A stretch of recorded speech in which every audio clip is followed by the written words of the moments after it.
എന്ന ആദർശ പ്രസ്ഥാനമാണ്. ഈ പ്രസ്ഥാനമാണ് നമുക്ക് ഈ ചങ്കുറ്റം ഉണ്ടാക്കി തന്നത്. ആരുടെ മുന്നിലും തലയുയർത്തി നിന്നുകൊണ്ട് ഞാനൊരു മുസ്ലിമാണെന്ന് പറയാൻ നമുക്ക് കഴിയുന്നുവെങ്കിൽ അതിന്റെ കാരണം പരിശുദ്ധമായ സമസ്ത കേരള ജംഇയ്യത്തുൽ ഉലമയാണ്. സമസ്ത കേരള ജംഇയ്യത്തുൽ ഉലമ എന്ന മഹിതമായ ആദർശ പ്രസ്ഥാനത്തെ വ്യക്തമായും അറിയുകയും മനസ്സിലാക്കുകയും ചെയ്തവരാണ് എന്റെ മുന്നിലിരിക്കുന്നത് എന്ന ബോധ്യത്തോടു കൂടി, എന്നാൽ ഈ ഒരു വസ്തുതയെ വേണ്ട വിധത്തിൽ മനസ്സിലാക്കാതെയോ അല്ലെങ്കിൽ മനസ്സിലാക്കാൻ താല്പര്യമില്ലാതെയോ ആയ ഒരു 98% ജനങ്ങൾ നമ്മളെ കൂടെയുണ്ട് എന്ന വസ്തുത നാം തിരിച്ചറിയേണ്ടതുണ്ട്. ഞാൻ ഉദ്ദേശിച്ചത് വളർന്നു വരുന്ന തലമുറയെ സംബന്ധിച്ചിടത്തോളം സമസ്ത എന്ന ഈ മഹാപ്രസ്ഥാനവും പരിശുദ്ധമായ അഹ്ലുസുന്നത്തും അഹ്ലുസുന്നത്തി വൽ ജമാഅ എന്ന് പറഞ്ഞാൽ അതുപോലെ പരിശുദ്ധമായ ഇസ്ലാമിന്റെ ദീനിന്റെ ബാലപാഠങ്ങളെ കുറിച്ച് പറഞ്ഞു കൊടുക്കുമ്പോ അതിനെക്കുറിച്ച് കേൾക്കാനോ അതിനെക്കുറിച്ച് മനസ്സിലാക്കാനോ താല്പര്യമില്ലാത്ത ഒരു സമൂഹമാണ് ഇന്ന് വളർന്നു വരുന്നത്. പ്രത്യേകിച്ച് സമസ്ത എന്നൊക്കെ പറയുമ്പോ അത് കുറെ തലയെക്കെട്ട് കെട്ടിയ ഉസ്താദുമാർക്കും അല്ലെങ്കിൽ അതിന്റെ പിന്നാലെ നടക്കുന്ന കുറച്ച് ആളുകൾക്കും ഉള്ളതാണ്, അതൊന്നും നമുക്ക് ബാധകമല്ല എന്ന രൂപത്തിൽ തലമുറ വളർന്നു വരുമ്പോ എന്താണ് സമസ്ത, എന്തിനായിരുന്നു സമസ്ത ഉണ്ടാക്കിയത്, എന്താണ് സമസ്ത ഈ കേരളക്കരയിൽ ചെയ്തത് എന്ന് അല്പമെങ്കിലും അത് മനസ്സിലാക്കുകയും വളർന്നു വരുന്ന തലമുറയോട് അത് പഠിപ്പിച്ചു കൊടുക്കുകയും ചെയ്യേണ്ട ബാധ്യത നമുക്കുണ്ട് എന്നതിലേക്ക് നിങ്ങളുടെ ശ്രദ്ധ ക്ഷണിക്കാനാണ് ഞാൻ ആഗ്രഹിക്കുന്നത്. സമസ്ത കേരള ജംഇയ്യത്തുൽ ഉലമ എന്ന ഈ മഹിതമായ ആദർശ പ്രസ്ഥാനം എന്തിനായിരുന്നു രൂപം കൊണ്ടത് എന്നൊക്കെ ഒരുപക്ഷെ എന്നേക്കാളേറെ വളരെ വ്യക്തമായി ബോധ്യമുള്ളവരാണ് എന്റെ മുന്നിൽ ഇരിക്കുന്നവർ. നമുക്കറിയാം 1920 കാലഘട്ടങ്ങളിൽ മലബാർ ലഹളയോടനുബന്ധിച്ചുണ്ടായ സംഭവ വികാസങ്ങളുടെ പശ്ചാത്തലത്തിൽ ചില ആളുകൾ അവിടെ നിന്നും തെക്കൻ കേരളത്തിലേക്ക് കയറി രാപ്പാർക്കുകയും പിന്നീട് അവർ മലബാറിലേക്ക് തിരിച്ചു വന്നത് പുതിയ പുതിയ അക്കാലമത്രയും പാരമ്പര്യമായോ മറ്റോ നാം കേട്ട് പരിചയമില്ലാത്ത പരിശുദ്ധമായ ഇസ്ലാമിന്റെ ആശയാദർശങ്ങളെ വികലമാക്കി ചിത്രീകരിച്ചുകൊണ്ട് അക്കാലമത്രയും ഒരു സ്ത്രീ പള്ളിയിലേക്ക് പോകണമെന്നോ അല്ലെങ്കിൽ തറാവീഹിന്റെ റക്അത്തിന്റെ എണ്ണം 8 അക്കാലമത്രയും ജീവിച്ച് കേട്ട് പരിചയമില്ലാത്ത പുതിയ പുതിയ ആശയങ്ങളുമായി കടന്നു വന്നയാളുകൾ അവര് പരിശുദ്ധമായ ഇസ്ലാമിന്റെ ആശയാദർശങ്ങളെ വൈകൃതമാക്കുന്നതോടൊപ്പം മെല്ലെ മെല്ലെ അതിനെ അവര് പാവപ്പെട്ട മനുഷ്യന്റെ ഈമാനിനെ കവർന്നെടുക്കാൻ തുടങ്ങി. നമുക്കറിയാമല്ലോ 1920 കാലഘട്ടത്തിലാണ് ഐക്യസംഘം രൂപീകരിക്കപ്പെടുന്നത്. ഈ ഐക്യസംഘം രൂപീകരിക്കപ്പെടുമ്പോൾ അതിൽ വെച്ച നിബന്ധനകളിൽ വെച്ച ആദ്യ നിബന്ധനയായി നമുക്ക് കാണാൻ സാധിക്കും, 4 മദ്ഹബ് സ്വീകരിക്കുന്നവർക്ക് മാത്രമേ ഐക്യസംഘത്തിൽ മെമ്പർഷിപ്പ് ഉള്ളൂ. നോക്കണം നിങ്ങള്, മദ്ഹബിനെ എതിർക്കാൻ വേണ്ടി ഉണ്ടാക്കുന്ന സംഘടനയാണെന്ന് അവർക്ക് തന്നെ ബോധ്യമുണ്ട്. പിന്നെ എന്തിനെ അങ്ങനെ ഒരു നിബന്ധന വെച്ചത്? 4 മദ്ഹബിൽ അംഗീകരിക്കുകയും അത് പിൻപറ്റുകയും ചെയ്യുന്നവർക്ക് മാത്രമേ ഐക്യസംഘത്തിൽ മെമ്പർഷിപ്പ് അനുവദിക്കുകയുള്ളൂ എന്ന് പ്രഖ്യാപിച്ചതിന്റെ പിന്നിലുള്ള ലക്ഷ്യമെന്താ? പിന്നീട് പാവപ്പെട്ട സാധാരണക്കാരായ കൂടുതൽ ഇസ്ലാമിനെ കുറിച്ച് ആഴത്തിൽ പഠിക്കാൻ സൗകര്യം ലഭിക്കാത്ത ആളുകളുടെ ഈമാനിനെ മെല്ലെ മെല്ലെ കവർന്നെടുക്കുക എന്നതാണ്. അങ്ങനെയുള്ള കാലഘട്ടത്തിൽ പാവപ്പെട്ട സാധാരണക്കാരായ ജനങ്ങളുടെ മനുഷ്യരുടെ ഈമാനിനെ കവർന്നെടുക്കുന്ന സാഹചര്യത്തിൽ ആ ഈമാനിനെ സംരക്ഷിക്കാൻ വേണ്ടി കോട്ടകെട്ടി കാവല് നിന്ന മഹത്തായ ഒരു പ്രസ്ഥാനം ഈ ലോകത്ത് ചരിത്രത്തിൽ കാണാൻ സാധിക്കുന്നുവെങ്കിൽ അത് സമസ്ത കേരള ജംഇയ്യത്തുൽ ഉലമയാണെന്ന് ആധികാരികമായ ആർജവത്തോടു കൂടി ആരെ മുന്നിലും നമുക്ക് പറയാൻ സാധിക്കും. എന്തേ അതിന്റെ കാരണം? നമ്മളൊക്കെ ഗൾഫ് രാജ്യങ്ങളിൽ ജീവിച്ച ആളുകളില്ലേ ഈ കൂട്ടത്തില്? ഗൾഫ് രാജ്യങ്ങളിൽ ജീവിക്കുന്ന ആളുകൾക്ക് കാണാൻ സാധിക്കും, പ്രത്യേകിച്ച് മഗ്‌രിബിന് ശേഷം അല്ലെങ്കിൽ ഒഴിവ് ദിവസങ്ങളിലാണെങ്കിൽ അസ്റിന് ശേഷവും ഒക്കെ പള്ളികളിൽ നിസ്കാരം കഴിഞ്ഞതിന് ശേഷം പള്ളിയുടെ മൂലയിൽ കാണാൻ ചില ആളുകൾ ഇങ്ങനെ കൂടിയിരിക്കുന്നത്. നിങ്ങളൊക്കെ ശ്രദ്ധയിൽപ്പെട്ടിട്ടുണ്ടാവും. അത് ആദ്യകാലങ്ങളിലൊക്കെ ഗൾഫിലൊക്കെ പോയപ്പോ ഞാനൊക്കെ കരുതിയത് അവിടെ പ്രധാനപ്പെട്ട നീണ്ട തലപ്പാവ് ധരിച്ച, നീണ്ട നീളക്കുപ്പായമുള്ള, നീണ്ട താടിയുള്ള, നരച്ച താടിയുള്ള വയോധികരായ ആളുകൾ, വയസ്സായ ആളുകൾ ഇങ്ങനെ കൂടിയിരിക്കുന്നുണ്ടാവും. അവർക്കൊരു ഉസ്താദ് ഉണ്ടാവും അവിടെ. ഞാനൊക്കെ ആദ്യം കരുതിയത് ഏതെങ്കിലും നാട്ടിൽ നിന്ന് വന്ന ഉസ്താദൊക്കെ ക്ലാസ് എടുക്കാവും, വലിയ വലിയ കാര്യങ്ങളൊക്കെ ചർച്ച ചെയ്യാവുന്ന.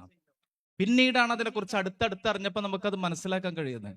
നോർത്ത് ഇന്ത്യയിലും അതുപോലെ തന്നെ പാകിസ്ഥാനികളുമായ ഒരുപാട് പ്രായം ചെന്ന നീണ്ട താടിയുള്ള ആളുകൾ, ആ ആളുകൾ കൂടിയിരുന്നിട്ട് എന്താ ചെയ്യുന്നത്? ബിസ്മി ഓതി പഠിക്കുകയാണ്. അവരിൽ നിന്ന് കൂട്ടത്തിൽ അറിവുള്ള ഒരാളുടെ മുമ്പിലിരുന്ന് പ്രായമുള്ള 80ഉം 90ഉം വയസ്സായ പ്രായമുള്ള മനുഷ്യർ ബിസ്മി ഓതി പഠിക്കുകയാണ്. ഇനി നിങ്ങൾ നോക്കുക, നോർത്ത് ഇന്ത്യയുടെ അടുത്ത് പരിശോധിച്ചു നോക്കാം. നമുക്കറിയാം, ഇന്ന് നോർത്ത് ഇന്ത്യയിൽ അൽഹംദുലില്ലാഹ് ബഹുമാനപ്പെട്ട നമ്മളെ ഹുദബികളുടെയും സമസ്തയുടെ സാത്വികരായ പണ്ഡിതരുടെയൊക്കെ ആശ്രാന്ത പരിശ്രമം കാരണം ഇന്ന് ഒരുപാട് മദ്രസകൾ അവിടെ ഉയർന്നു വന്നു. ഇത് ഉയർന്നു വരാനുണ്ടായ ഒരു പശ്ചാത്തലമുണ്ട്. നിങ്ങളത് കേട്ടിട്ടുണ്ടോ? അതുണ്ടാവാനുള്ള ഒരു പശ്ചാത്തലമുണ്ട്. ഒരു റമദാന്റെ സമയത്ത് ചില ഹുദവികൾ നോർത്ത് ഇന്ത്യയിലേക്ക് ദഅവത്തിന് എന്ന നിലക്ക്, നമ്മൾ സാധാരണ ആ സമയങ്ങളിലൊക്കെ എന്ത് ചെയ്യണം, നമ്മൾ ഉസ്താദുമാർ ഫ്രീ ഉള്ള കോളേജൊക്കെ പൂട്ടിയ സമയങ്ങളാണെങ്കിൽ കുട്ടികളൊക്കെ ഓരോ മഹല്ലുകളിലേക്കൊക്കെ പോവും, ഓരോ ഭാഗങ്ങളിലേക്ക് പോയിട്ട് ദഅവത്തിന് പോവാറുണ്ട്. അത് സ്വാഭാവികമായിട്ട് സംഭവിക്കാറുണ്ട്. അതിന്റെ ഭാഗമായി ചില ഹുദവികൾ നോർത്ത് ഇന്ത്യയിലേക്ക് പോയി. എന്റെ ഓർമ്മ ശരിയാണെങ്കിൽ ആസാമിന്റെ ചില ഭാഗങ്ങളിലേക്ക് അവർ പോയപ്പോ സ്വാഭാവികമായിട്ടും അവര് മനസ്സിലാക്കി, ഒരു സ്ഥലത്ത് ചെല്ലുമ്പോ ആ സ്ഥലത്തുള്ള ഒരു പണ്ഡിതൻ, ഒരറിവുള്ള ഒരു ഉസ്താദിൽ നിന്ന് അനുഗ്രഹം മേടിച്ച് അവരോടൊരു ആശീർവാദം മേടിച്ചിട്ടല്ലേ ഒരു കാര്യം ചെയ്യാൻ തുടക്കം നല്ലത്, പ്രത്യേകിച്ച് ദീനി ദഅവത്തിനല്ലേ എന്ന് കരുതി അവര് ഒരു ഉസ്താദിനെ അന്വേഷിച്ചു. ജനങ്ങൾ ഒരു മദ്രസ കാണിച്ചു കൊടുത്തു, ആ മദ്രസയിൽ ഉണ്ടാകും എന്ന് പറഞ്ഞു. അവിടെ ചെന്നപ്പോ കുറച്ച് കുട്ടികൾ കൂടിയിരിക്കുന്നുണ്ട്. കൂടിയിരിക്കുന്ന കുട്ടികളോട് ഉസ്താദ് എവിടെയെന്ന് ചോദിച്ചപ്പോ ഉസ്താദ് ചായ കുടിക്കാൻ പോയിക്കുകയാണെന്ന് പറഞ്ഞു. ഉസ്താദ് നോക്കണം, റമദാനാണ്, ഉസ്താദ് ചായ കുടിക്കാൻ പോയിട്ടുണ്ട് എന്ന് പറഞ്ഞു. അങ്ങനെ എന്ത് ചെയ്തു? ഇവരവിടെ ചെന്നു. ഉസ്താദിനെ കണ്ട് കാര്യം സംസാരിച്ച് പരിചയപ്പെട്ടപ്പോ ഉസ്താദ് ഇവർക്കും 2 ചായ ഓർഡർ ചെയ്തു. അപ്പൊ ഉസ്താദിനോട് കാര്യം പറഞ്ഞു. അപ്പൊ ഉസ്താദ് ചോദിക്കുകയാണ്, അതിന് ചായ കുടിച്ചാ നോമ്പ് മുറിയോ? അങ്ങനെ ഉണ്ടാ? ഈ സാധു കരുതിയത് കനുള്ള എന്തെങ്കിലും കൊണ്ട് ചെന്നാൽ ഇതിട്ട് മുറിയുള്ളതെന്നാ. ഇത് മുറിഞ്ഞു കിട്ടണല്ലോ. അവിടെ നിന്നാണ് പിന്നീടുള്ള പരിശ്രമങ്ങളിലാണ് സമസ്ത കേരള ജംഇയ്യത്തുൽ ഉലമ എന്ന മഹത്തായ ഈ പ്രസ്ഥാനം അവിടെയും മദ്രസകൾക്ക് തുടക്കം കുറിച്ചത്. ഇത് നമ്മുടെ തൊട്ടടുത്ത സംസ്ഥാനമാണ്. ഇത് ഞാൻ പറഞ്ഞു വന്നത്, എന്തേ നമുക്ക് അങ്ങനെ ഒരു അന്തരീക്ഷമില്ലാതെ പോയത്? ഇന്ന് മുഴുവൻ നവോത്ഥാനത്തിന്റെയും കുത്തക അവകാശപ്പെടാൻ വേണ്ടി കടന്നു വരുന്ന മുഴുവൻ ശക്തികളോട് ഞങ്ങൾക്ക് പറയാനുള്ളത്, സമസ്ത കേരള ജംഇയ്യത്തുൽ ഉലമ എന്ന ഈ മഹിതമായ ആദർശ പ്രസ്ഥാനം കേരളത്തിന്റെ മണ്ണിലില്ലായിരുന്നുവെങ്കിൽ അന്തസ്സോടുകൂടി അഭിമാനത്തോടുകൂടി ഞാനൊരു മുസൽമാനാണെന്ന് പറയാനുള്ള ചങ്കുറ്റം നമുക്കില്ലാതെ പോകുമായിരുന്നു. ഈ ചങ്കുറ്റം നമുക്കുണ്ടാക്കി തന്നത് ഈ സമസ്ത എന്ന ആദർശ പ്രസ്ഥാനമാണ്. ഈ പ്രസ്ഥാനമാണ് നമുക്ക് ഈ ചങ്കുറ്റം ഉണ്ടാക്കി തന്നത്. ആരുടെ മുന്നിലും തലയുയർത്തി നിന്നുകൊണ്ട് ഞാനൊരു മുസ്ലിമാണെന്ന് പറയാൻ നമുക്ക് കഴിയുന്നുവെങ്കിൽ അതിന്റെ കാരണം പരിശുദ്ധമായ സമസ്ത കേരള ജംഇയ്യത്തുൽ ഉലമയാണ്. കാരണം ഇന്നും നമ്മുടെ കേരളത്തിന്റെ അവസ്ഥകളൊന്ന് പരിശോധിച്ച് നോക്കിയേ. കേരളത്തില് ഇപ്പൊ പുതിയ വാർത്തകൾ ആരെങ്കിലും കേട്ടോന്ന് എനിക്കറിയില്ല. കേരളത്തില് മഹ്ദി ഇമാമിന് വാട്സപ്പ് ഗ്രൂപ്പ് ആയിട്ടുണ്ട്. നിങ്ങൾ അറിഞ്ഞോ വീരോ? മഹ്ദി ഇമാമിന്റെ വാട്സപ്പ് ഗ്രൂപ്പ് കേരളത്തിൽ സജീവമായി നടക്കുന്നുണ്ട്. ഇപ്പോ ഇത് വെറുതെ പറയുന്നല്ല. 1941 പാകിസ്ഥാനിൽ ജനിച്ച മുഹമ്മദ് റിയാസ് ഗോഹർ ഷായി എന്ന് പറയുന്ന ഒരു വ്യക്തി സ്വയം മഹ്ദിയായി അവതരിക്കപ്പെടുകയും ഒരുപാട് ഗ്രന്ഥങ്ങളൊക്കെ എഴുതിയ കുറച്ച് വിവരമുള്ള ആളാണ്. അദ്ദേഹത്തിന് വേണ്ടി പ്രത്യേക ആളുകളും ഞാൻ മഹ്ദിയാണെന്ന് സ്വയം അവതരിപ്പിക്കുകയും അദ്ദേഹത്തിന്റെ പിന്നാലെ കൂടി കേരളത്തിലെ ജനങ്ങൾ, പ്രബുദ്ധ കേരളത്തിന്റെ മണ്ണിൽ ഇന്ന് മഹ്ദി ഇമാമിന്റെ പേരിൽ, ഈ ഗ്രൂപ്പിന്റെ പേരിൽ, ഈ ടീമിന്റെ പേരിൽ വാട്സപ്പ് ഗ്രൂപ്പൊക്കെ സജീവമായിട്ട് നടക്കുന്നുണ്ട്. ഇവിടെയാണ് പാപപ്പെട്ട മുസൽമാന്റെ ഈമാനിനെ കോട്ടകെട്ടി സംരക്ഷിച്ച മഹത്തായ സമസ്തയുടെ പ്രാധാന്യവും അതിന്റെ ആവശ്യകതയും നമ്മൾ മനസ്സിലാക്കേണ്ടത്.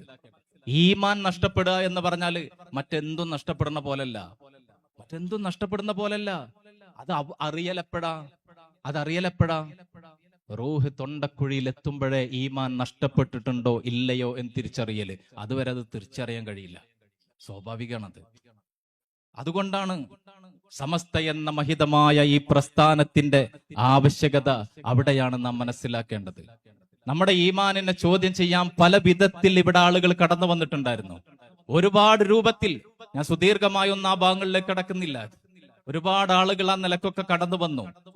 പരിശുദ്ധമായ അഹ്ലുസുന്നത്തി വൽ ജമാഅ എന്ന് പറയുന്നത് ഹബീബായ നബി സല്ലല്ലാഹു അലൈഹി വസല്ലമ തങ്ങളും അവിടുത്തെ പരിശുദ്ധരായ സഹാബത്തും ആ സഹാബത്തിനെ പിൻപറ്റിയ താബിഉകളും തബഉ താബിഉകളും സലഫു സാലിഹുകളും അങ്ങനെ കടന്ന് കൈമാറി വന്ന യഥാർത്ഥ ഇസ്ലാമിന്റെ ഒരു രൂപമുണ്ട്. ആ രൂപം അതിനൊരു കോട്ടവും തട്ടാതെ, അതിനൊരു ചാഞ്ചല്യവുമില്ലാതെ അതിവിടെ നിലനിൽക്കേണ്ടതിന്റെ അനിവാര്യത ബോധ്യപ്പെട്ടതുകൊണ്ടാണ് മഹാനായ സയ്യിദ് അബ്ദുറഹ്മാൻ ബാലവി വരക്കൽ മുല്ലക്കോയ തങ്ങൾ എന്ന് പറയുന്ന കാലഘട്ടം കണ്ട ഏറ്റവും വലിയ പണ്ഡിതനും അതുപോലെ ചിന്തകനും ബുദ്ധിമാനും അതിലേറെ ആരിഫും വലിയുമായിരുന്ന മഹാനായ വരക്കൽ മുല്ലക്കോയ തങ്ങളാൽ രൂപീകൃതമായ ഈ മഹത്തായ സമസ്ത കേരള ജംഇയ്യത്തുൽ ഉലമ അത് അൽഹംദുലില്ലാ അല്ലാഹുവിന്റെ അപാരമായ അനുഗ്രഹം കൊണ്ട് അത് നൂറിന്റെ നിറവിലെത്തി നിൽക്കുകയാണെന്ന്. നൂറിന്റെ നിറവിലെത്തി നിൽക്കുകയാണ്. ആ നൂറിന്റെ നിറവിലെത്തി നിൽക്കുന്ന സമസ്ത എന്ത് ചെയ്തു എന്ന് ചോദിച്ച ഒരേ ഒരു ഉത്തരം, ഏറ്റവും പ്രധാനപ്പെട്ട ഒരേ ഒരു ഉത്തരം, അത് പാവപ്പെട്ട ജനങ്ങളുടെ ഈമാനിനെ കോട്ടം തട്ടാതെ കാത്തുനിന്നു. എന്തേ അതിന്റെ കാരണം? നമ്മളൊക്കെ സാധാരണ ചിലപ്പോ കരുതും അത് ആ പറയണതിലും ശരിയുണ്ട്, അവരോതുന്നതും ഖുർആൻ തന്നെയാണ്, അവരോതുന്നതും അല്ലേ. നിങ്ങളൊരു മുജാഹിദ് ജമാഅത്ത് വിഭാഗങ്ങളുടെ ഒക്കെ അല്ലെങ്കിൽ മറ്റുള്ള ബിദഈ പ്രസ്ഥാനങ്ങളുടെ ഏതെങ്കിലും ഒരു വയലുകൾ കേട്ടോക്കി, അവിടെ ഓതാത്തതും ഖുർആനല്ലല്ലോ, അവിടെ ഓതുന്നതും തന്നെയാണ് ഖുർആൻ തന്നെയാണ്, അവിടെ ഓതുന്നതും ഹദീസ് തന്നെയാണ്. അപ്പൊ ആ പറയണേലും കുറച്ച് ശരിയുണ്ട്, ഈ പറയണേലും കുറച്ച് ശരിയുണ്ട് നമ്മൾ ഇങ്ങനെ കരുതും. പ്രത്യേകിച്ച് ഇന്നത്തെ ഏറ്റവും വലിയ മുഫ്തി സോഷ്യൽ മീഡിയ ആണല്ലോ. സോഷ്യൽ മീഡിയ പറയുന്നതാണ് ഏറ്റവും വലിയ എന്ത് അറിവ്. നമ്മൾ മനസ്സിലാക്കണം, പാവപ്പെട്ട മനുഷ്യന്റെ ഈമാന് കവർന്നെടുക്കുകയാണ് അവിടെ ചെയ്യുന്നത്.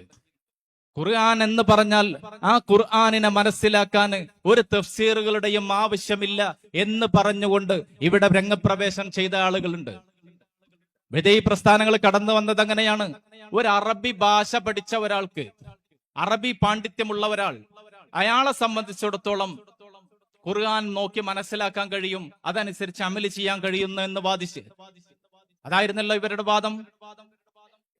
സാധാരണ ഒരു അറബി പഠിച്ച ഒരാള്, അദ്ദേഹത്തിന് അറബി ഭാഷ എഴുതാൻ അറിയാം, വായിക്കാൻ അറിയാം, അതുപോലെ അത് അർത്ഥം വെക്കാൻ അറിയാം. അറബി ഭാഷ എല്ലാ നിലക്കും ഭാഷാപരമായി ഭാഷാ സാഹിത്യം ശരിക്കറിയുന്ന ഒരാള്. അങ്ങനെ ഭാഷാ സാഹിത്യം ശരിക്കറിയുന്ന ഒരാൾക്ക് ഖുർആൻ ഓതാൻ പറ്റും എന്നാണോ നിങ്ങൾ പറയുന്നത്? നിങ്ങൾക്ക് എന്താ തോന്നുന്നത്? അറബി ഭാഷ ശരിക്ക് പഠിച്ച ഒരാള്, അയാൾക്ക് ഖുർആൻ ഓതാൻ കഴിയുമോ? ഇല്ല. എന്തേ കാരണം? ഖുർആൻ അറബിയല്ലേ. ഖുർആൻ അറബിയല്ലേ, പിന്നെന്താ ഓതാൻ കഴിയാത്തതിന്റെ കാരണം? കഴിയില്ല. കാരണം എന്തേ? ആ ഖുർആൻ ഓതണമെങ്കിൽ യത്ലൂ അലൈഹിം ആയാതിഹി വയുസക്കീഹിം വയുഅല്ലിമുഹുൽ കിതാബ വൽ ഹിക്മ. അല്ലാഹുവിന്റെ റസൂൽ സല്ലല്ലാഹു അലൈഹി വസല്ലമ തങ്ങൾ മഹാന്മാരായ അബൂബക്കർ സിദ്ദീഖ് റളിയല്ലാഹു അൻഹു, ഉസ്മാൻ ഇബ്നു അഫ്ഫാൻ റളിയല്ലാഹു അൻഹു, ഉമർ ഫാറൂഖ് റളിയല്ലാഹു അൻഹു, അലി ഇബ്നു അബി ത്വാലിബ് റളിയല്ലാഹു അൻഹു അടക്കമുള്ള സഹാബത്തിന് ഓതിക്കൊടുത്തതുപോലെ പരിശുദ്ധ ഖുർആൻ ഓതണം. കേവലം അറബി ഭാഷ അറിഞ്ഞാൽ പോരാ, ഖുർആൻ ഓതണമെങ്കിൽ തന്നെ വേണം അതാ പാരമ്പര്യം പഠിക്കണം. എന്നാൽ തന്നെ ഓതാൻ കഴിയല്ലോ. അല്ലാതിരുന്നാൽ ഓതുന്ന രൂപം നമുക്കൊന്നും അറിയാലോ. പരിശുദ്ധ ഖുർആൻ ആദ്യം മറിച്ചാൽ നമുക്ക് ആദ്യം കിട്ടുന്ന ഫാത്തിഹ. ഫാത്തിഹ കഴിഞ്ഞാൽ പിറ്റത്തെ സൂറത്ത് ഏതാ? നിങ്ങൾ എന്തെങ്കിലും ഒന്ന് പറയേ. പള്ളിക്കാട്ടിക്ക് സലാം പറഞ്ഞ പോലെ സൂറത്തുൽ ബക്കറ. ബക്കറ തുടക്കം എങ്ങനെ? ഒരു അറബി ഭാഷ പഠിച്ച ഒരാള് ഓന് അൽ ബക്കറ തുടങ്ങാണ് ബിസ്മില്ലാഹിർ റഹ്മാനിർ റഹീം. എന്താ ഓന ഓതുക? അലമ. എന്തേ? അലിഫ് ലാം മീം അല്ലേ, ഇതല്ലേ ഉള്ളു. ഓനെന്താ ഓതുക? അറബി ഭാഷ ഓനക്കറിയാം. ഓനെന്ത് ചെയ്യും? മാറൂഫായിട്ട് പറയുകയാണെങ്കിൽ അലമാന്ന് അറിയും. ഇനി മജ്ഹൂലാക്കി പറയുകയാണെങ്കിൽ അതിനുള്ള വിവരമുള്ളവനാണെങ്കിൽ എന്താ പറയും? ഉലിമ എന്ന് പറയും. ഇത് അലിഫ് ലാം മീം എന്ന് തന്നെ ഓതണം എന്ന് പറയുകയാണെങ്കിൽ അത് ആര് പഠിപ്പിക്കണം? അത് ഹബീബായ നബി സല്ലല്ലാഹു അലൈഹി വസല്ലം തങ്ങൾ പഠിപ്പിച്ചു. ആരെ പഠിപ്പിച്ചു? യത്ലു അലൈഹിം, അവരുടെ മേലിൽ ഓതിക്കൊടുത്തു. ആരുടെ മേലിൽ? നമ്മുടെ കൂട്ടത്തിൽ ആരെങ്കിലും നബി സല്ലല്ലാഹു അലൈഹി വസല്ലം തങ്ങളിൽ നിന്ന് നേരിട്ട് ഖുർആൻ കേട്ടവരുണ്ടോ? ഇല്ല. പിന്നെ ആർക്കത് പഠിപ്പിച്ചു കൊടുത്തു? സഹാബത്തിന് പഠിപ്പിച്ചു കൊടുത്തു. സഹാബത്തിന്റെ താബിഉകൾക്ക് പഠിപ്പിച്ചു കൊടുത്തു. താബിഉകൾ തബഉ താബിഉകൾക്ക് പഠിപ്പിച്ചു കൊടുത്തു. അവിടുന്ന് ഇങ്ങോട്ട് കൈമാറി വന്നു. അതാണ് ദീന്. ആ ദീന് യത്ലു അലൈഹിം ആയാതിഹി വയുസക്കീഹിം വയുഅല്ലിമുഹുൽ കിതാബ. ആ ആയത്തുകൾ അവർക്ക് ഓതിക്കൊടുത്തു. മാത്രവുമല്ല, എന്നിട്ട് അവരെ സംസ്കരിച്ചു. എന്നിട്ട് വയുഅല്ലിമുഹുൽ കിതാബ, എന്നിട്ട് അതിന്റെ തഅ്വീലുകൾ അവർക്ക് പഠിപ്പിച്ചു കൊടുത്തു. എന്നിട്ടാണ് അത് തഅ്വീലുകളെ വിശദീകരിച്ചു കൊടുത്തത്. കേവലം വിശദീകരിക്കാൻ പാടില്ല. കേവലം എനിക്കറിയുന്ന ഭാഷയിൽ പരിശുദ്ധ ഖുർആനെ വിശദീകരിക്കാൻ തയ്യാറായി കഴിഞ്ഞാൽ ഓരോരുത്തരും അറബി ഭാഷ പണ്ഡിതന്മാരാണെന്ന് കരുതി വിശദീകരിക്കാൻ ഒരുങ്ങി എന്തുണ്ടാവുമെന്നറിയോ? കേവലം അറബി ഭാഷകളെ കൊണ്ട് ഖുർആനിനെ വിലയിരുത്താൻ പാടില്ല എന്നുള്ള വിഷയത്തില് ഇങ്ങനെ സംസാരിക്കുന്ന സമയത്ത് എന്റെ അഭിവന്ദ്യനായ ഉസ്താദ് കല്ലൂർ മുഹീദ്ദീൻ കുട്ടി മുസ്ലിയാർ അല്ലാഹു സുബ്ഹാനഹു വ തആല മഗ്ഫിറത്തും റഹ്മത്തും നൽകി അനുഗ്രഹിക്കുമാറാകട്ടെ. അവിടുത്തെ ദറജ അല്ലാഹു ഉയർത്തി കൊടുക്കുമാറാകട്ടെ. ബഹുമാനപ്പെട്ട ഉസ്താദ് സുന്നത്ത് ജമാഅത്തിന് വേണ്ടി രാപ്പകലില്ലാതെ ഓടി നടന്ന മഹൽ വ്യക്തിത്വമാണ്. മഹാനവറുകള് പലപ്പോഴും പറയുന്ന ഒരു ഉദാഹരണം ഉണ്ട്. ഒരു നാട്ടിൽ അറബി പണ്ഡിതനുണ്ടായിരുന്നു. നല്ല അറബി മുൻഷിയാണ്, നല്ല അറബി കൈകാര്യം ചെയ്യാൻ പറ്റുന്ന ആളാണ്. ഏത് അറബി വാക്ക് കേട്ടാലും അർത്ഥം അറിയാം, അതിന് പറ്റുന്ന ആളാണ്. അയാൾ എന്ത് ചെയ്തു? ഒന്നാമത്തെ സഫില് കാലങ്ങൾക്ക് ശേഷം എങ്ങനൊക്കെ തട്ടിത്തിരിഞ്ഞ് ഒന്നാമത്തെ സഫിൽ നിസ്കരിക്കാനെത്തി. ഇമാം അങ്ങനെ ഓതി നിൽക്കുന്ന സമയത്ത്, അല്ല, ഇയാള് മൂന്നാമത്തെ സഫിലാണ് ഉള്ളത്. ഒന്നാമത്തെ സഫ് കഴിഞ്ഞ് 2 കഴിഞ്ഞ് 3-ലാണ് ഇയാൾ ചെന്ന് നിൽക്കുന്നത്. ആ സമയത്ത് ഇമാം ഓതിയിട്ട് എന്ത് ചെയ്ത് എത്തി? അലം നുഹ്ലികുൽ അവ്വലീൻ സുമ്മ നുത്ബിഉഹുൽ ആഖിരീൻ വകദാലിക നഫഅലു ബിൽ മുജ്രിമീൻ. ഇയാളെ പേര് മുജ്രിം എന്നാണ്, മുജ്രിമാക്കാന്നാണ് ഇയാളെ പേര്. ഇയാള് പോയി നിന്നിട്ട് ഇമാം ഓതി അലം നുഹ്ലികുൽ അവ്വലീൻ, ഒന്നാമത്തെ ടീമിനെ നമ്മൾ നശിപ്പിച്ചത് കണ്ടില്ലേന്ന്. ഒന്നാമത്തെ സഫിനെ അലം നുഹ്ലികുൽ അവ്വലീൻ, ഒന്നാം വിഭാഗത്തെ നമ്മൾ നശിപ്പിച്ചത് നിങ്ങൾ കാണുന്നില്ലേ? ആ നിലക്കുള്ള അർത്ഥം വരുന്ന ആ ആയത്തോതി. അപ്പൊ ഇയാൾക്ക് ബറക്കാൻ തുടങ്ങി. സുമ്മ നുത്ബിഉഹുൽ ആഖിരീൻ, അത് കഴിഞ്ഞപ്പോ അതിന്റെ ബാക്കിയുള്ളവരെ പിടികൂടിയത് കണ്ടില്ലേന്ന്. അപ്പൊ രണ്ടാമത്തെ സഫിൽക്ക് എത്തി. വകദാലിക നഫഅലു ബിൽ മുജ്രിമീൻ, ഇപ്രകാരം മുജ്രിമീങ്ങളെ നാം പിടികൂടുമെന്ന് പറഞ്ഞപ്പോ കയ്യഴിച്ച് ഇറങ്ങി ഓടി ഇയാള്. അങ്ങനെ ഒരു ഉദാഹരണം പറയാറുണ്ട് ഉസ്താദ് എപ്പോഴും. അറബി ഭാഷ മാത്രം പഠിച്ചാൽ മതി, ഖുർആൻ പഠിക്കാം, ഖുർആൻ അർത്ഥം വെക്കാം, ഖുർആനെ വിശദീകരിക്കാം എന്ന തത്വത്തിലേക്ക് എത്തിച്ചേർന്നാൽ അവസാനം നിസ്കാരത്തിൽ കൈയഴിച്ചോടേണ്ടി വരും. എങ്ങനെ പരിശുദ്ധ ഖുർആനെ പഠിക്കേണ്ടത്? സുമ്മ ഇന്ന അലൈനാ ജംഅഹു വഖുർആന ഫൈദാ ഖറഅനാഹു ഫത്തബിഉ ഖുർആന സുമ്മ ഇന്ന അലൈനാ ബയാന. അങ്ങനെ ഖുർആൻ, ഈ ഖുർആനിന്റെ വിശദീകരണം അല്ലാഹു സുബ്ഹാനഹു വ തആല ഹബീബായ നബി സല്ലല്ലാഹു അലൈഹി വസല്ലമ തങ്ങളിലേക്ക് ഇറക്കപ്പെട്ടതാ. ആ നബി സല്ലല്ലാഹു അലൈഹി വസല്ലമ തങ്ങള് മഹാന്മാരായ സഹാബത്തിന് അതെങ്ങനെ പഠിപ്പിച്ചോ, അതെങ്ങനെയാണോ ദീനിനെ ഇവിടെ അനുധാവനം ചെയ്തത്, അതുപോലെ പരിശുദ്ധമായ ഖുർആനിനെയും പരിശുദ്ധമായ ദീനിനെയും മനസ്സിലാക്കേണ്ട ബാധ്യതയുള്ളവനാണ് മുസൽമാൻ. അല്ലാതെ എനിക്കൊക്കെ തോന്നുന്ന പോലെ എല്ലാതുമാവാം. അറബി ഭാഷ പഠിച്ച ഖുർആനായി, അല്ലെങ്കിൽ എനിക്ക് മനസ്സിലാക്കിയതുപോലെ ഞാൻ ആ പറയുന്നതിലും ഈ പറയുന്നതിലും ഒക്കെ കേൾക്കുമെന്ന് പറഞ്ഞ് എല്ലാത്തിലും പോയി കാലിടാനുള്ളതല്ല ഇസ്ലാം. നമ്മൾ ഗൗരവത്തിൽ മനസ്സിലാക്കണം. നമ്മുടെ വളർന്നു വരുന്ന തലമുറയോടൊക്കെ ഈ വിഷയങ്ങൾ സംസാരിക്കുമ്പോൾ, പ്രത്യേകിച്ച് സമസ്തയെ കുറിച്ചൊക്കെ പറയുമ്പോൾ, നിങ്ങൾ കുറെ പഴഞ്ചന്മാര്, നമ്മളിപ്പോ അവര് പറയണതിൽ എന്താ കാര്യല്ലേ, അവർ ഓതുന്നതും ഖുർആൻ തന്നെയല്ലേ എന്നൊക്കെ പറഞ്ഞ് ഈ തലമുറ, വളർന്നു വരുന്ന തലമുറ അതിലേക്ക് പോകുമ്പോൾ അത് തിരുത്തേണ്ട ബാധ്യത നമ്മളെ സംബന്ധിച്ചിടത്തോളം ഉണ്ട്. തിരുത്തേണ്ട ബാധ്യത ഉണ്ട്. ഈമാനാണ് പ്രധാനം. ഈമാൻ നഷ്ടപ്പെട്ട് കഴിഞ്ഞാൽ പിന്നെ എന്തെന്നെ അമൽ ചെയ്തിട്ടും കാര്യമില്ല. ഇല്ല, ഈമാൻ നഷ്ടപ്പെടുന്ന ഒരുപാട് രംഗങ്ങളുണ്ട്. ഈമാൻ നഷ്ടപ്പെട്ടാൽ പിന്നെ എത്ര തറാവീഹ് നിസ്കരിച്ചുകൊണ്ടോ എത്ര നിസ്കരിച്ചത് കൊണ്ടോ കാര്യമില്ല. ഈമാൻ പ്രധാനമാണ്, വിശ്വാസം അത് പ്രധാനമാണ്. അതിനെ സംരക്ഷിക്കുകയാണ് സമസ്ത ചെയ്തത്. അതിന് കളങ്കം വരുത്തുന്ന പ്രവർത്തനങ്ങൾ ആരൊക്കെ ചെയ്തിട്ടുണ്ടോ അവരോടൊക്കെ ഒരു വിട്ടുവീഴ്ചയുമില്ലാതെ, രാപ്പകലില്ലാതെ മഹാന്മാരായ പണ്ഡിതന്മാര് സംവാദം നടത്തിക്കൊണ്ടാണെങ്കിലും, അവർക്ക് ബോധവൽക്കരണം നടത്തിക്കൊണ്ടാണെങ്കിലും, മഹത്തുക്കളായ പണ്ഡിതന്മാര് ഈ സമസ്ത എന്ന മഹാപ്രസ്ഥാനത്തിന് ഊർജ്ജം നൽകി പാവപ്പെട്ട മനുഷ്യന്റെ ഈമാന് സംരക്ഷിക്കാൻ മുന്നോട്ട് വന്നു. ഈമാനാണ് പ്രധാനം. നമുക്കറിയാമല്ലോ, ഖൈബറിന്റെ യുദ്ധരണാങ്കളത്തിൽ വെച്ചുകൊണ്ട് ഒരു മഹാനായ സ്വഹാബി, അദ്ദേഹം സുബ്ഹി നിസ്കാരത്തിന് ശേഷമാണ് മുസ്ലിം ആകുന്നത്. സുബ്ഹി നിസ്കാരത്തിന് ശേഷം, സൂര്യൻ ഉദിച്ചതിന് ശേഷമാണ് അദ്ദേഹം മുസ്ലിം ആകുന്നത്. മുസ്ലിമായ അദ്ദേഹം നേരെ യുദ്ധത്തിന്റെ രണാങ്കളത്തിലേക്ക് പോയി. ളുഹർ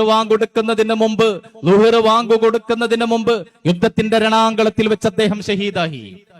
ഖൈബറിന്റെ രണാങ്കളത്തിൽ വെച്ച് ഷഹീദായപ്പോ ഹബീബായ നബി സല്ലല്ലാഹു അലൈഹി വസല്ലമ തങ്ങള് ആ സ്വഹാബിയെ പെട്ടെന്ന് മറവ് ചെയ്യാൻ വേണ്ടി സഹാബത്തിനോട് പറഞ്ഞു, പെട്ടെന്ന് മറവ് ചെയ്യാൻ പറഞ്ഞു. അദ്ദേഹത്തെ പെട്ടെന്ന് മറവ് ചെയ്യാൻ പറഞ്ഞുകൊണ്ടിരിക്കുന്ന സമയത്ത്, അദ്ദേഹത്തെ മറവ് ചെയ്തുകൊണ്ടിരിക്കുന്ന സമയത്ത് വീണ്ടും നബി സല്ലല്ലാഹു അലൈഹി വസല്ലമ തങ്ങൾ പെട്ടെന്ന് മുഖം തിരിച്ചുകൊണ്ട് പെട്ടെന്ന് പിന്നിലേക്ക് നിന്നു.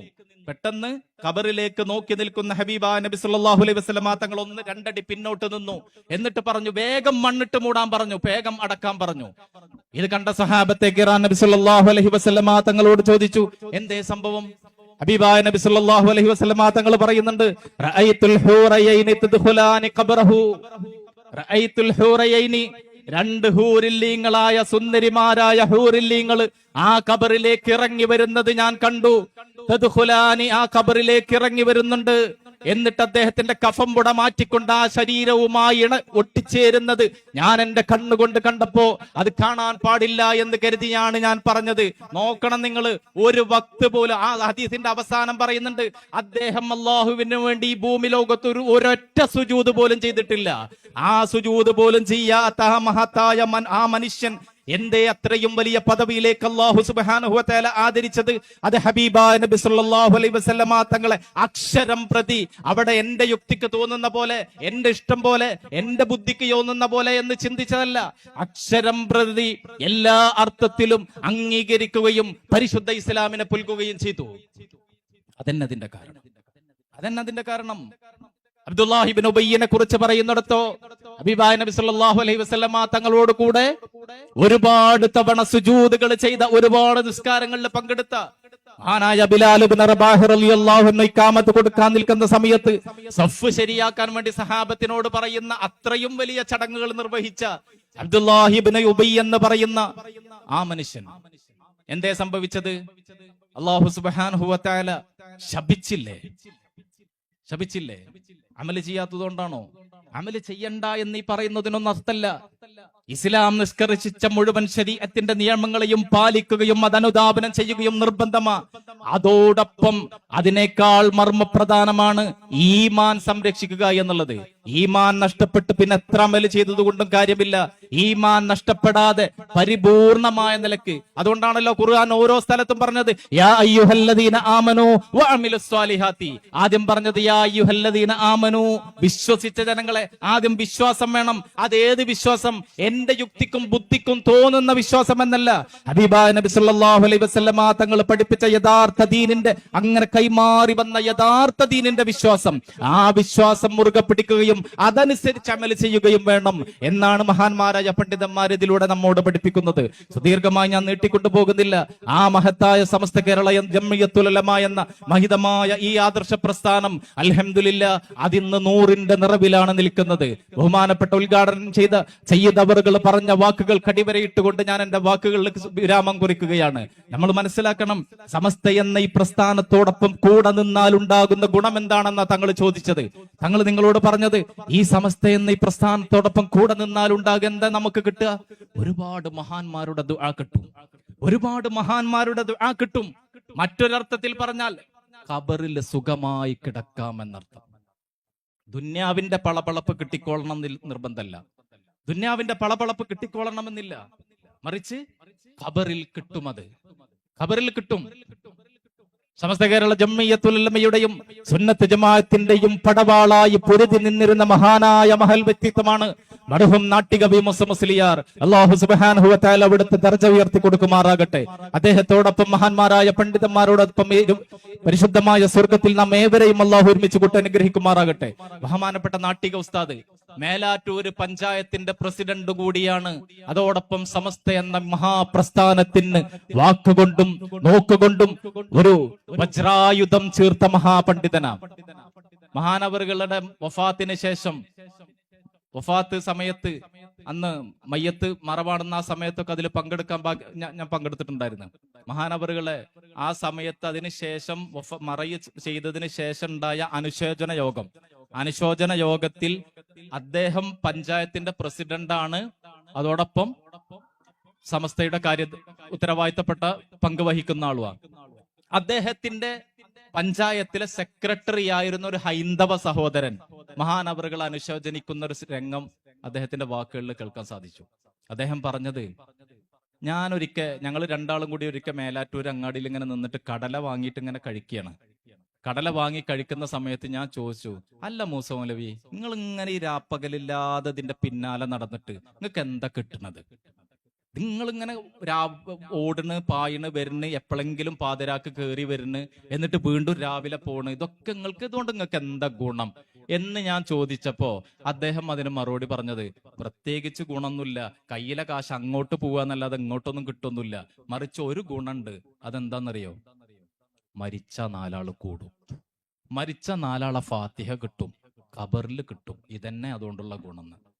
എന്നിട്ട് അദ്ദേഹം പറഞ്ഞു, 4 അല്ല 40 അല്ല 400 അല്ല 4000 അല്ല 4 ലക്ഷമല്ല, മേലാറ്റൂരിന്റെ പരിസരങ്ങളെ വീർപ്പുമുട്ടിക്കുമാറ് കേരളക്കരയുടെ അഷ്ടദിക്കുകളിൽ നിന്ന് ഒഴുകിയെത്തിയ ജനങ്ങളെ കണ്ട് ഞങ്ങൾ അത്ഭുതപ്പെട്ടു പോയി എന്ന്. അതെന്നെ സമസ്തക്കൊപ്പം നിന്നുള്ള ഗുണം, അതെന്നെ സമസ്തക്കൊപ്പം നിന്നുള്ള ഗുണം. കാരണം ഇതിനെ നയിച്ചത് പൂർവ്വസൂരികളായ മഹത്തുക്കള അള്ളാഹുവിന്റെ ഔലിയാക്കളും സൂഫിയാക്കളുമായ മഹാന്മാരായ പണ്ഡിതന്മാരാ ഇതിനെ നയിച്ചത്.